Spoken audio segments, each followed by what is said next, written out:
well. So I'll feed those to you, Andy. Got it. Got it. Okay, cool. Thanks, guys. All right, Aaron and Steve, thanks for joining today. We're going to do a quick run through on hurricane preparedness. We did one of these through Low Country Local First back in 2020, and we thought with the heightened threat of hurricanes this year, that'd be a good chance to do another one to kind of figure out, one as business owners or as community members, what do we need to do to prepare for hurricane season, knowing that it's coming up. What are the implications? How do we keep business running through these hazardous events? And then what are some best practices? Knowing you guys are in the insurance business and do a lot with facilities, we're really curious to get your point of view on this. So we'll do like kind of a run through on almost like a hurricane simulation. 5 days out, what are you thinking about from a hurricane perspective? What do we need to do on the back end to do prepare once we get done with that? A few questions there, and then if we have any attendees want to ask some questions, we'll do a little Q&A at the end. So with that, I was going to let you guys introduce yourselves. Aaron, you want to go first? Give us a quick little intro. Sure. Who are you? Yeah. What do you do? Yeah. Well, thanks. I think I've been a member and part of Low Country Local First since the get-go. It's been a long time coming, even with my prior employer. And so we love what you guys do. Thanks for putting this together. So I've been in the insurance world for 21 years now. It's the only thing a professional career that I've done right out of college, and thankfully I just kind of fell into it. We had a family friend that owned an Allstate agency right when I got out of college and decided to give it a try, and was with Allstate for a little while, got all my licensing and kind of training done there, and then jumped ships to a couple different independent agencies before I decided I wanted to start my own company. And so 13 years ago, I started Blueprint. And Blueprint Insurance, we have an office here in Ion and have been in Ion this whole time. It's just a great, convenient location. Where I'm sitting right now is my office building. One of my tenants is a wine bar, and they don't open until 4. And so to be able to have a nice, quiet space away from my team is good. So hence why you see all the wine bottles behind me. But yeah, just I love what I do. This time of year is definitely a stressful time as we're approaching the heat of our main season, and my wife can attest to that as well, that these are tough times. And I'm thankful to be able to be a part of something to help our clients and friends and people that reach out to us all the time when they're in crisis in these kind of moments. So yeah, Blueprint Insurance is where I'm at, and we're not leaving the Charleston area. We write a lot in South Carolina here, obviously, and then North Carolina and Georgia as well is where we have a presence. So again, thanks for having me, and look forward to diving in with you guys. Cool. Awesome. Thanks, Aaron. Appreciate you. Steve, how about yourself? Tell us a little bit about you.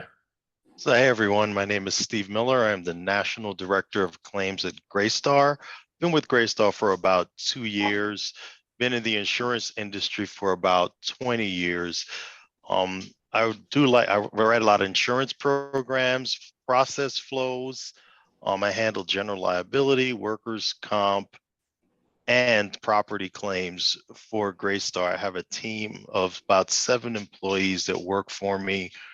I mainly, before I started with Greystar, I was handling insurance on the East Coast from New York all the way down through multiple different companies, developing programs with them. I currently reside in South Florida, or as my neighbors call it, Hurricane Alley. And we like Greystar, we like to prepare everyone for hurricanes, all our locations, because we're such a large real estate company.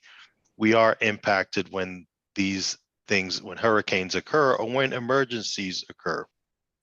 So it's a little bit about me.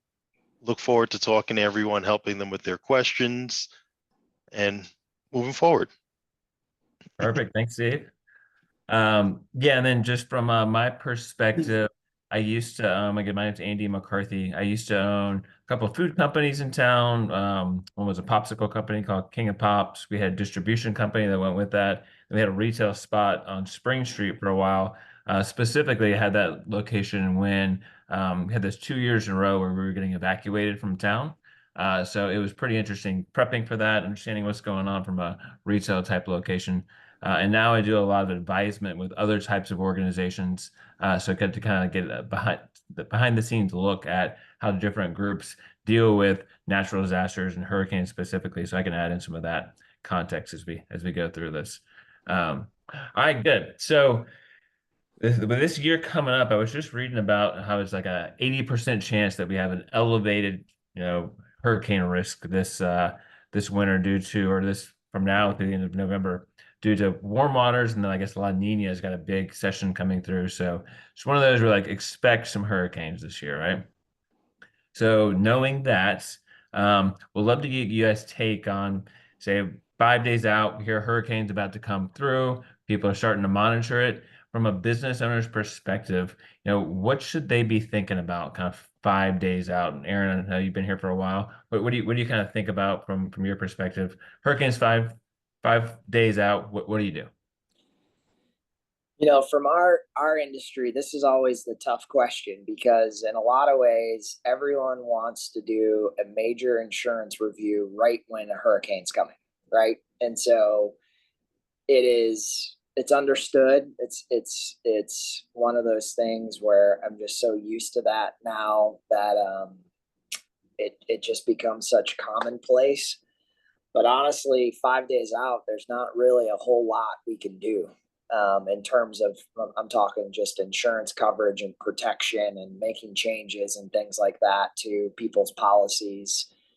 As you can imagine, insurance companies once, and I would say over the last few years, it's gotten even tighter, that carriers have started to shut down, offering options for coverage enhancements, endorsements, writing new policies. It used to be a little bit more lenient where we'd have a few days, to be able to do that. But now with the pass, the projected cones and all of that come into play when a hurricane is approaching, all of these insurance companies now are shutting down a whole lot sooner in terms of when we can make adjustments and changes to certain policies. So 5 days out in our world,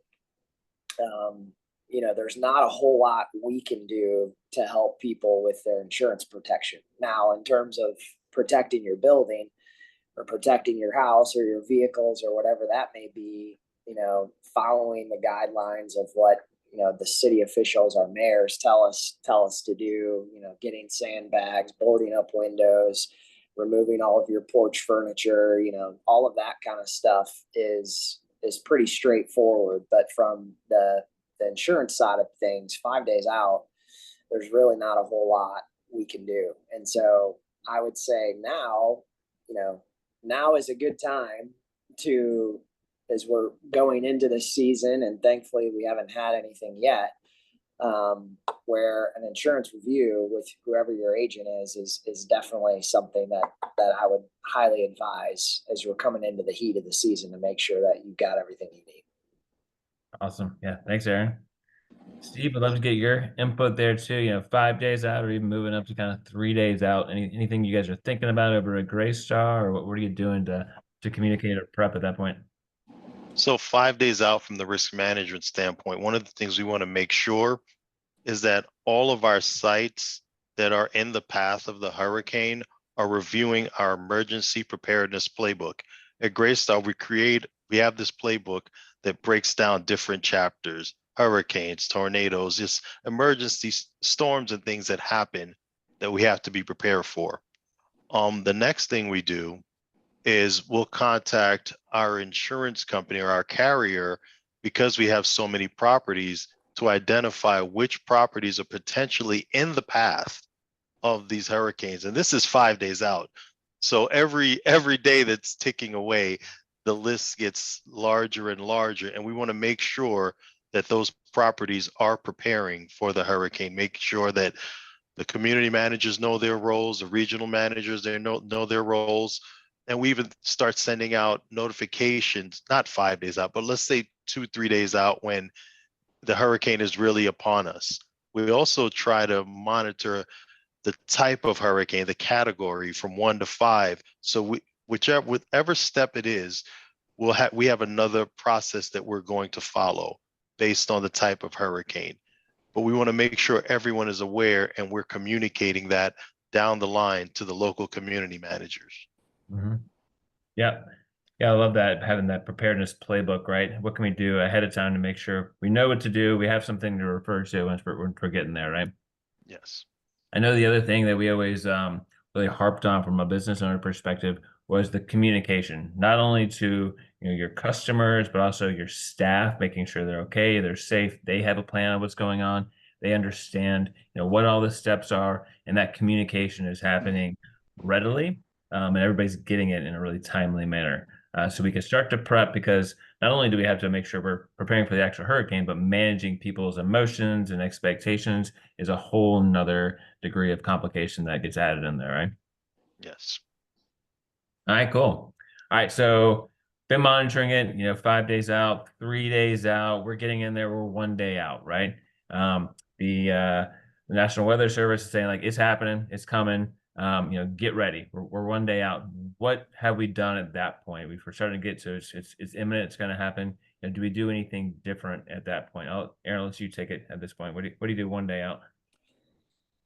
Yeah, so there's not a whole lot, obviously, from 5 days that we can do in terms of helping our clients with enhancing or increasing coverages. But at least at that point, 1 day out, 2 days out, having their policies accessible, because that's usually another huge thing for us is, oh, send me a copy of our deck page. We need, want to see what we have. We want to see what we have. And by that time, everything is our phones in the office have pretty much quieted down. There's not a whole lot of things going on because everybody's preparing. Everybody's either getting out of town, shutting down their businesses, protecting their houses or their commercial property. And so one day out, not a whole lot different there. Just letting people know what they have, and actually more or less letting people know what they don't have.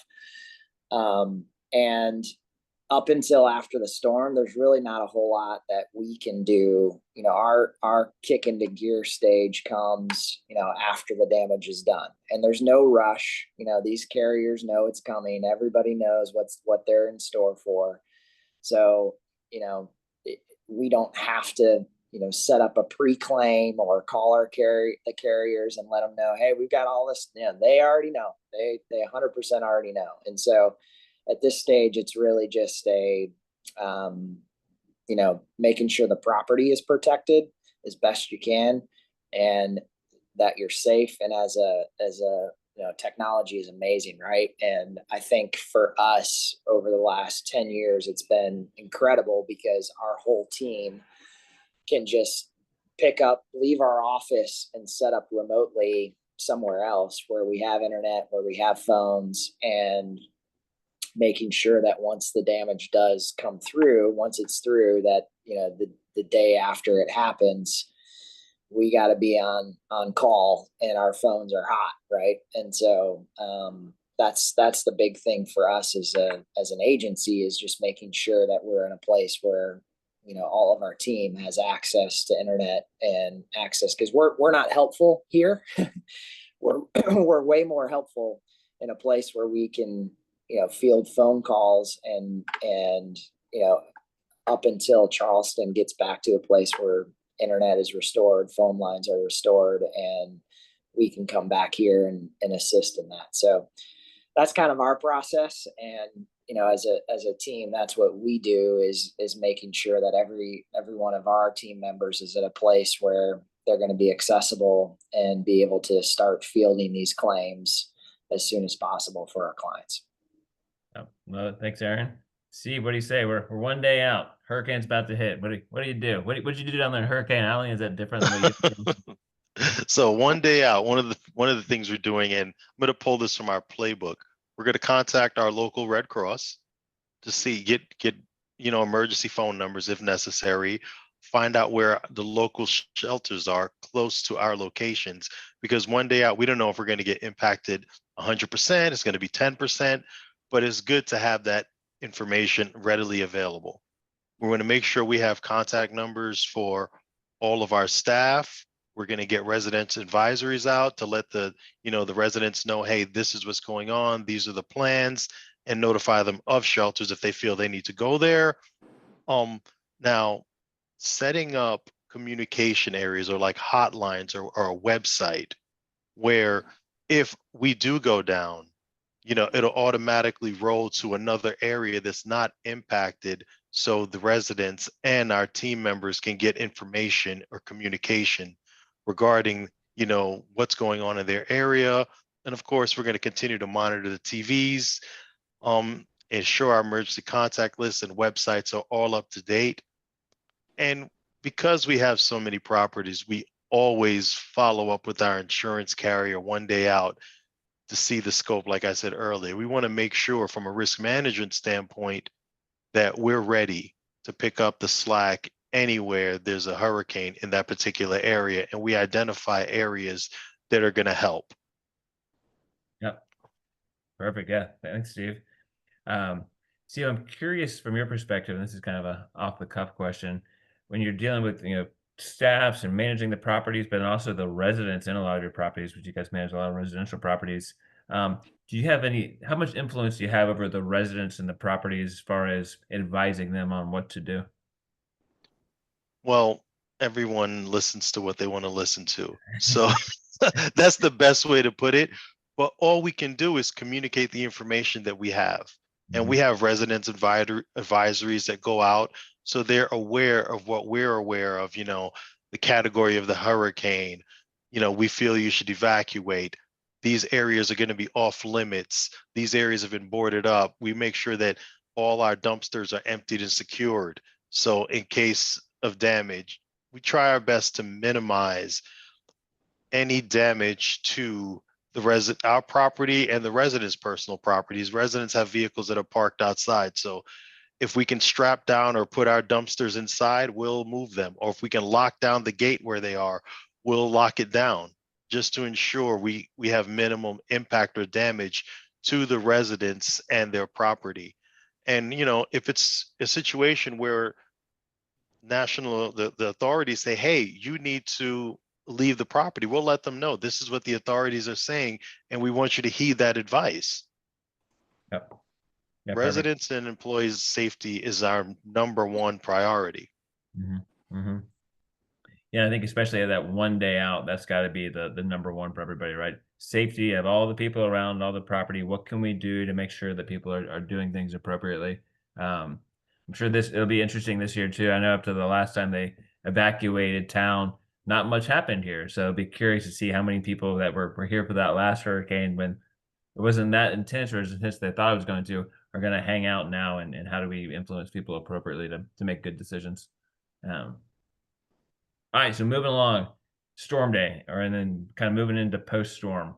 What are we doing at that point? Steve, I'll let you kind of kick this one off. But during the storm, are we doing anything special? Can we do anything? I'd love to see what you guys got in your preparedness handbook. So storm day, we're of course monitoring the TV to make sure we're all hunkered down. Nobody's going anywhere. We're not moving anything. We try to communicate, hey, the storm is hitting, be careful, everyone stay inside. And we just make sure that everyone is safe. And we do everything we can do to prevent, again, damage and injury to staff and residents. I think that's one of the best things to do.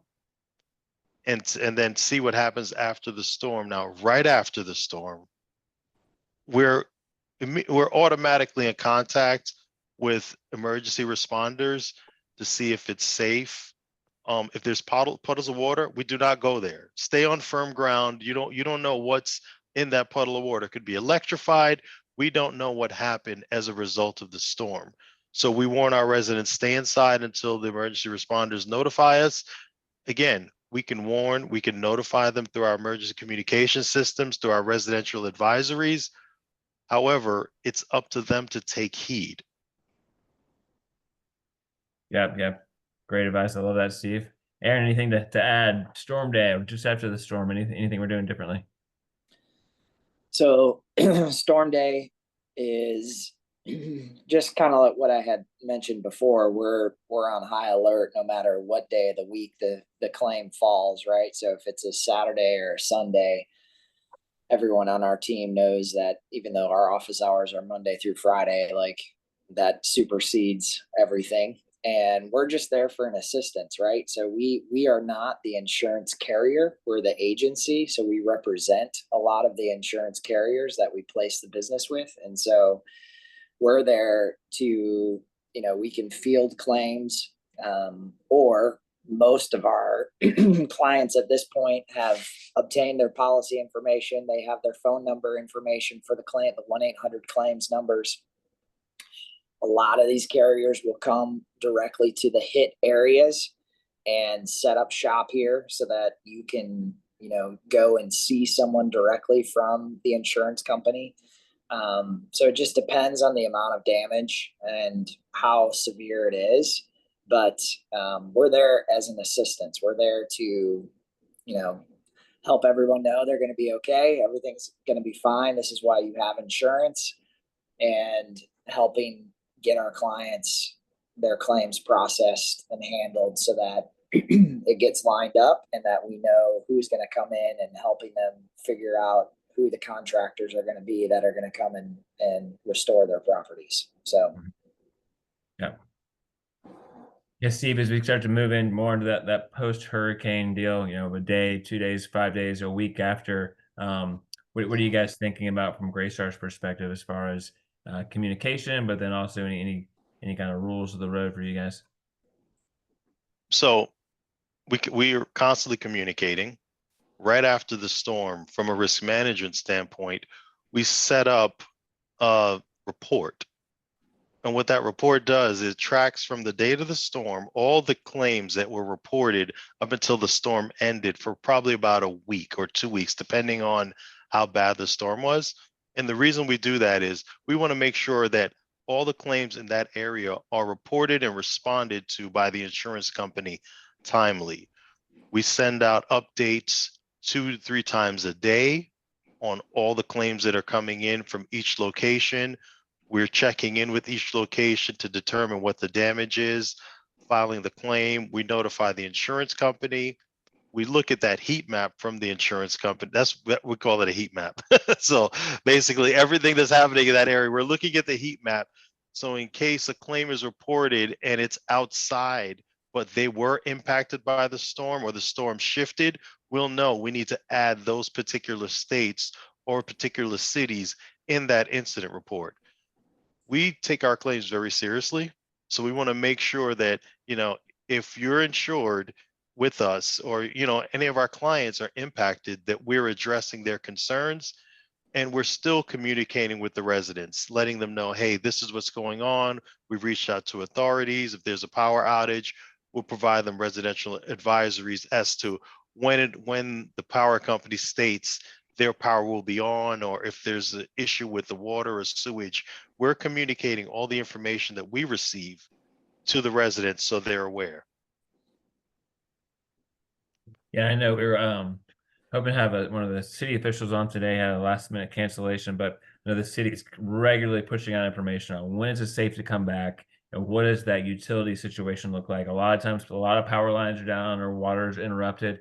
We want to make sure people have the ability to come back safely, and then not everyone rushed back all at the same time too. So the local governments do a really good job of communicating that, but as Steve, as you were saying, our people don't always get that communication, right? So the more we can echo those communications and make sure people are getting the appropriate information, the better off we're all going to be. Aaron, post-storm, anything else to add from your perspective?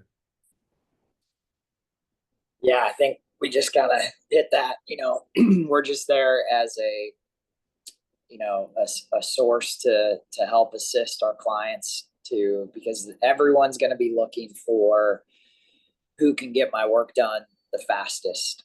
And so the law of supply and demand, right? Like there's not going to be enough contractors. And until certain teams, usually from out of state, come in to tackle all of the need that we're going to have here with materials and labor, we're just there as an assistance to help them find the contractors to come and get their work done, and making sure that the claims adjusters are replying to our clients in a timely manner.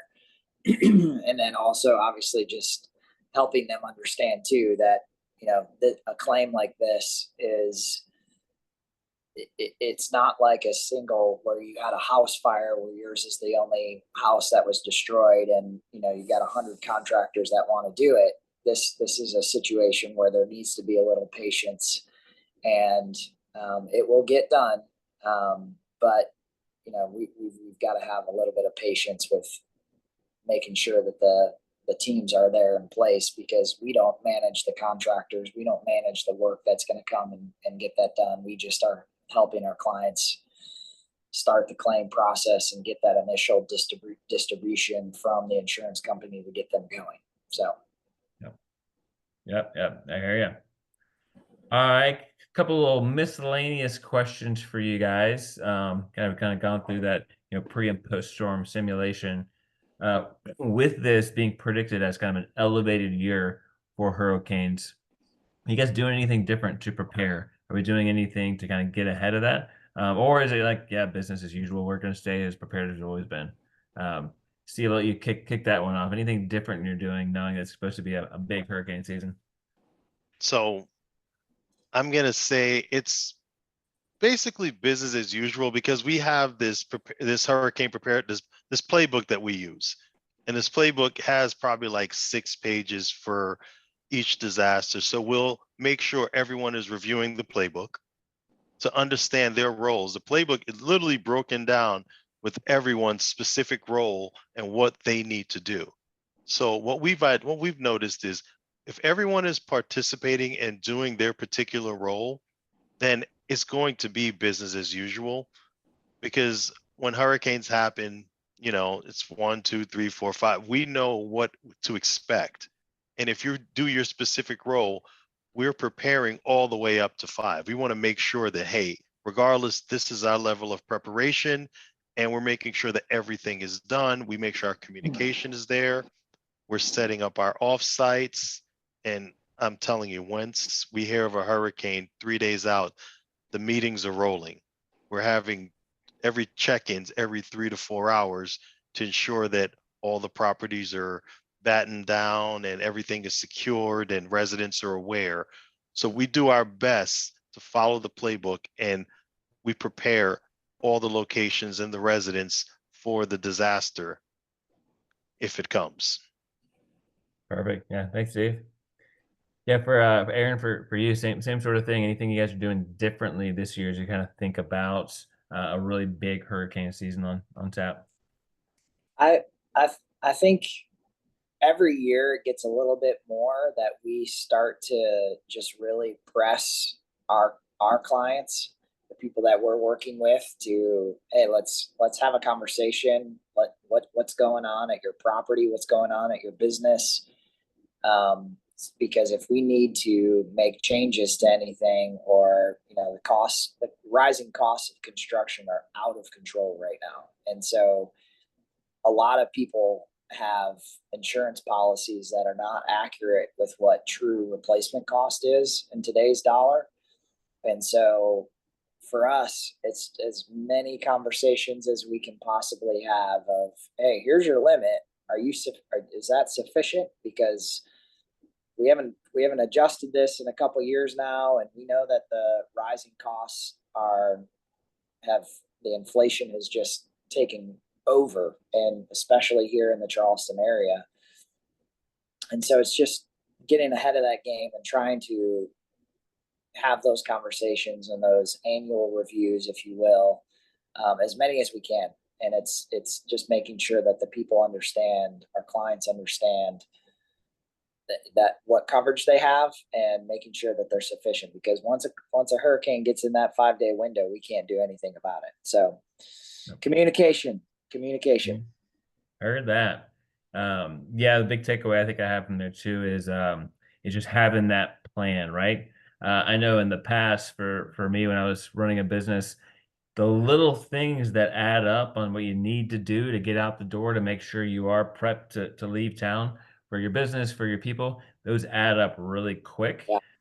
So having that plan ready to go, and I love that the playbook that you guys have, Steve, like here's everything we need to be thinking about and getting ready to do, can really help set yourself up for success. So for any business owners out there that do not have that, starting to come up with that plan and having it there, so we can refer back to it is huge when these emergencies hit. We prepare for these things all the time, not to jump, but Yeah. and it amazes me every time I open up the the emergency preparedness book, the things that we have to touch on, like, and the things that we update everyone on, like the different types of hurricanes. I know everyone always says, okay, hurricane 1, 2, 3, 4, 5, but our playbook actually identifies what that all means, because you might hear it, but a lot of people don't really remember what it all means. So we break it down, and this is why we want the team to review their playbook every time there's a hurricane warning. It's not just a one-time thing or a once a year thing. Hurricane season, make sure you're reading this, make sure you're reading your plan. And it's like a detailed listing of things that you have to do per role. Yep. Sorry to move forward. No. We'll keep this conversational. I love it, Steve. Feel free to break in whenever. I get into a couple insurance questions. Aaron, for you, I mean, just in general, from a hurricane perspective, knowing that we're in the low country, what type of insurance, just a baseline, should folks actually have as business owners? So the kind of the hot thing I think that a lot of people are asking about whenever there's a real estate transaction is it in a flood zone? Is it in a flood zone? And the answer to that question is that every property is in a flood zone. And so because of where we're at here near the coast, people are more accustomed to understanding, yeah, we probably need flood coverage, probably need it. But we have a lot of clients that are, in the upstate or even near Somerville as well, and Columbia. And it's just interesting that the almost about 25% of all flood insurance claims happen through FEMA in non-high hazard flood zones. And so when you really look at that and analyze that, just because a mortgage company isn't going to require you to have flood insurance doesn't mean that your property isn't going to flood. And so it is a conversation we have with every single one of our clients, no matter where they're at, even if they're up in Greenville or Columbia or Charleston or North Carolina, Georgia. It is a conversation that needs to be had with every single one of our clients. And so that's huge. And then on the business, I know we don't have a ton of time, but one of the things that I did want to highlight on the business owner standpoint is this business income, business interruption coverage. That is always a question that I think most consumers get very confused about. And it has happened here recently in the Charleston area over the last few years because there have been mandatory evacuations, and so have had shut down their businesses for 3 or 4 days until the city has helped them to come back. And a lot of our clients or a lot of people have asked, like, well, I need to file a business interruption claim because the city made me shut down and I had a loss of income. And that question is always a tough one, because we don't have a carrier that will include it for that type of coverage. But business interruption, the trigger for that coverage is that there has to be physical damage or property damage done to the building, to the structure, in order for that interruption claim to trigger. And so if we have had some of these instances where we've had the mandatory evacuations. Thankfully, praise the Lord, we didn't get hit. There was no damage done to the building. That claim is not going to be picked up, and so it's just a cost of doing business, if you will, of living on the coast, living in these hurricane prone areas that we just kind of explain it like this is kind of like your deductible, if you will. You don't want the damage. You don't want the damage done to your building. And so, thankfully that didn't happen, but it is something that you can't plan on just because the city says, hey, you got to evacuate, that you're going to immediately start tapping into that business interruption coverage. And so,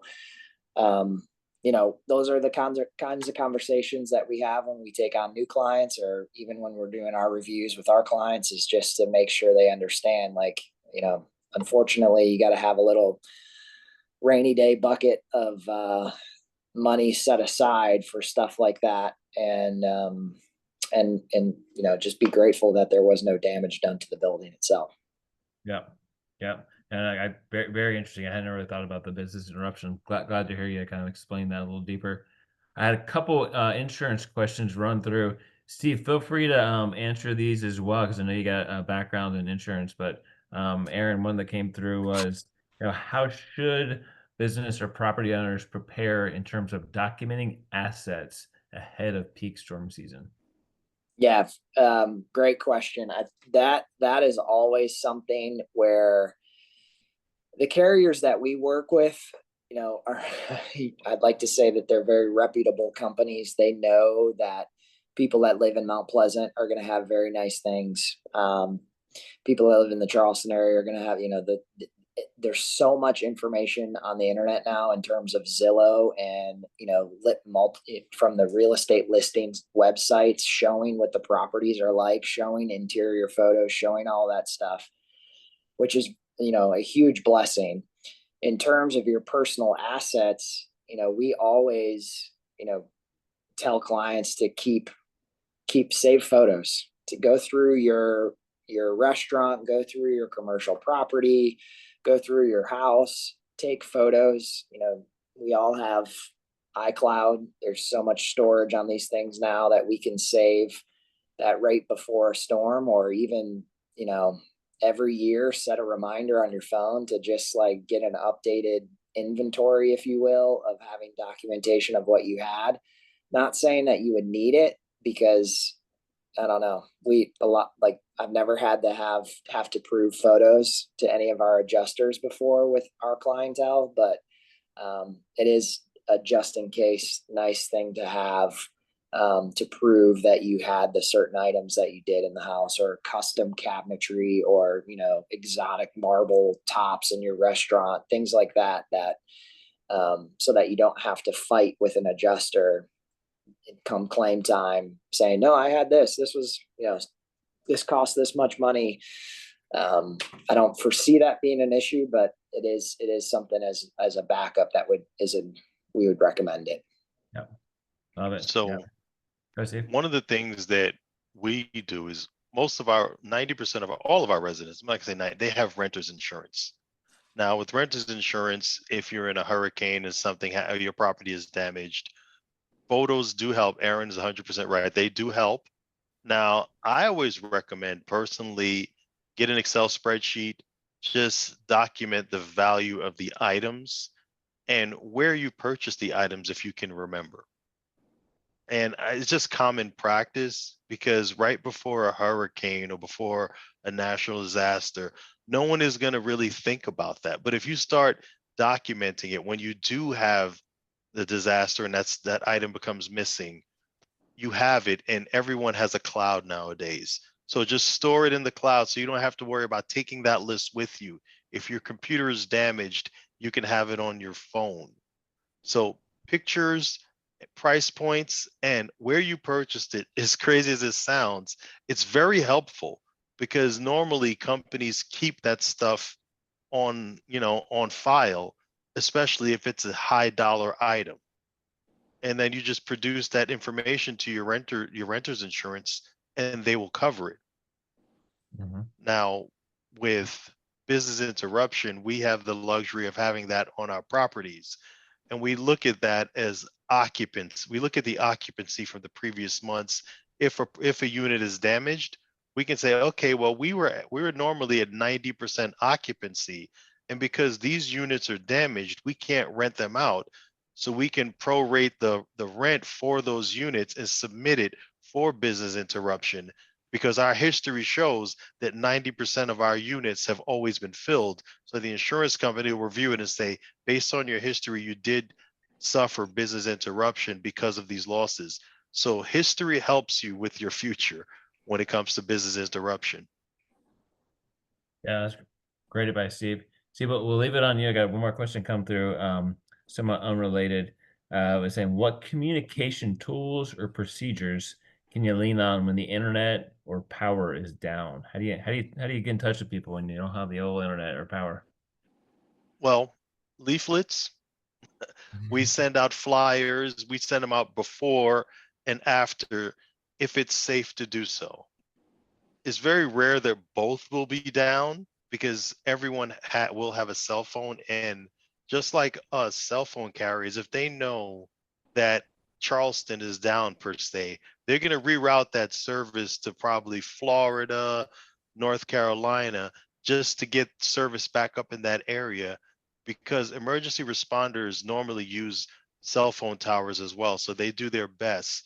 So we do have like hotlines that are that we notify our residents and our employees through. Mhm. Yeah. And we're actually working on a new alert system through a company that'll literally you put your phone number in there and you'll get text message alerts or updates from the communities and from us. Mhm. Mhm. Yeah, I like it.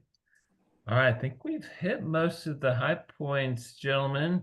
One thing that I wanted to kind of highlight that we haven't brought up quite yet is where do you go, right? If you got to get out of town, where do your people go? Some folks just don't have a place to go, so getting them as far as that preparedness plan, having an idea of where you want to head to, making sure it's away from the coast and not within the hurricane storm. You're talking to relatives or friends in different spots because a lot of times everybody's going to evacuate to a specific area, so having a plan there is really big too. I know. I have family in Atlanta, and we always get to go to Braves games for free when we get evacuated because they allow free evacuees to get free Braves tickets. So, quick tip for anybody there: if you want to go to a Braves game, it's free during a hurricane. Um, but for you guys, would love any last minute tips, tricks, anything you'd like to make sure we cover before we jump off. So this is kind of why we reach out to the Red Cross to find out where the shelters are, and we'll notify the residents, hey, these are the shelters you can go to if you need some place to go. And that way we're not telling anyone, hey, get on the road and drive here. Hey, there's a shelter that's 5 miles from where our location is, and we'll let them know where they can go. Mhm. Yep. Yeah, and I would say on our behalf, you can never never say never, but a lot of times you can never prepare your house or your building or your business when you got a short window like that. You can only do what you can do, and getting out of town is the most important. And again, this is why you have insurance, and so that has to take the priority. And if the house isn't boarded up the way that you wanted it to, or the building isn't boarded up the way the best way that you thought possible, you have to leave it and just take off, get yourself safe, get your family safe, get into a place where you can get communication. And that is why you have insurance, is for those specific reasons. And and just like what Steve said too, like there has to be some flexibility. I mean, when when we've evacuated, they're usually different places we evacuate to. Myself, speaking of my family, because you don't know where that cone is going, and it could go up through Columbia, it could go through Atlanta, it could go up to Asheville. All of those, every time is a different time. And so just if you live in this area, you got to be able to be flexible, and you got to be able to know that if you need to get out, you got to have multiple, not just one spot to go to each time, because that may not work. So just realizing that when you move here, we got a lot of people that are moving here every day to this area, and that's just the biggest thing that I can say is just, if not this year, next year, like, it's going to happen, and you got to prepare for it, and you got to learn to, be okay with acting quickly and being spontaneous of where you need to go. So. Yep. We did have one last question to go through. Curious if you guys have ever done this. Question is, have you ever utilized the local government's business reentry certification process after a mandatory evacuation? You guys ever utilized that or heard of it? Have not, no. So we do contact the local government to determine if it's safe, if it is a point where the local government says, hey, you need to leave the property. We contact them before we re-enter, so they can say, hey, it's safe, because there could be blocked roadways, and if it's that bad, they could be down power lines, and you never know if a power line is sitting under that body of water. So we definitely communicate with them if they evacuate and say, hey, everyone needs to leave the area, because they're going to be the first ones in there. So they're going to know if it's safe to get back. Yep. Yeah, love it. Thanks, Steve. All right. Any last minute tidbits from either of you gentlemen? I think the moral of the story, at least from my perspective, is one of my old wrestling coaches used to always say, failure to prepare is preparing to fail, right? So making sure you got that plan, making sure you're thinking about all you need to do going into hurricane season, because looks like it's going to be a big one. Thanks, Andy, for putting this on, and grateful for you and your way you serve our community and Low Country Local First. And yeah, this was fun. Thank you all so much. Thank you, Andy, for facilitating the conversation. Thank you both, Steve and Aaron, for sharing that. That was really helpful. I love the practicality of all of these things and the reminders to get ahead of it. For those viewing, there will be additional resources posted on lowcountrylocalfirst.org. If you go there and click under membership, there's a member resources tab there that will have a lot more to share there, including, if of interest, the business recertification process and what that looks like, or reentry process. So yeah, thank you all so very much. We hope to see you all again soon. Thank you, Andy. Thanks. See you, Jordan. Bye, y'all. Be Thank you. safe. Thank you. Thank you.